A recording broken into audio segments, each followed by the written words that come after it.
Okay, so now you've selected your market. We found a market either on your own, you hired us, we found you a market that has the need, it has ample resources to support the tenants who will have that subsidized housing.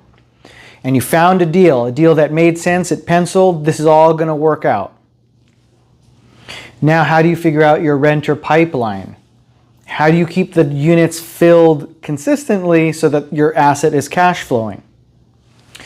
So, along the same lines of making sure, and this is another major reason why picking the market that has those resources in place is absolutely critical, is because you have to have a consistent communication and resource that is making your asset available to those who are getting the subsidy. That may be very confusing, but in a nutshell, to simplify it, to break it down, and I will be very blunt, the low-income community who are either homeless, coming out of homelessness, living in a shelter and need a permanent place to live, which would be your asset. The resources, we've picked a market that has the resources, so the organizations that help those people have helped them get connected and awarded the subsidy that's going to pay while they rent. That organization needs to have a relationship with either yourself or your operations team, because as they do their job and connect their clients to the resources of the subsidy, they need to now be able to refer them to you. So again, in Los Angeles County, there are about 100 organizations. Not all are great. Some are fantastic, some are not so great. We help our clients in vetting the organization because, as I've said in previous modules, the housing subsidies are all the same across all the organizations. They're all provided the same resources by the government. They're provided the same subsidies that they can connect their community that they're serving with. I say the best example is like if you thought of them as all like different liquor stores. You can walk into any of them and buy the same Coke. But the service and administration of their business, they're all going to be different.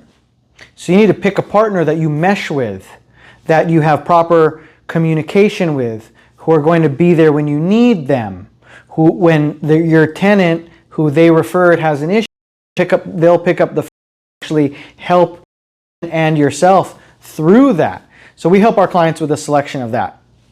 But creating a renter pipeline, so once we've established a strong relationship with the organizations that are in our market, whose clients and communities that they're serving would best benefit from our inventory of real estate.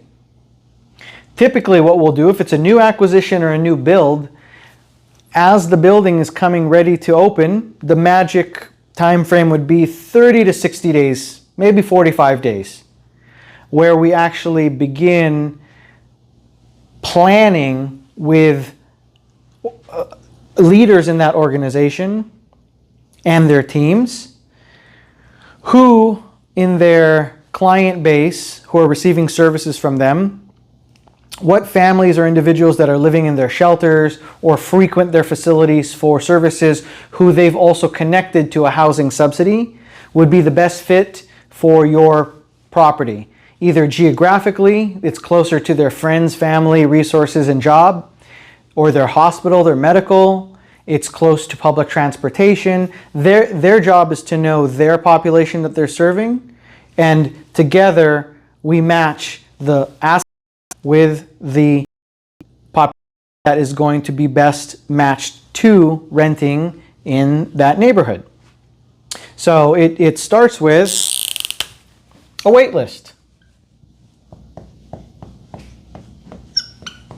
So we do a lot of work, especially lately, with brand new developments and putting together the plan of how that developer is going to consistently have a pipeline of ready renters.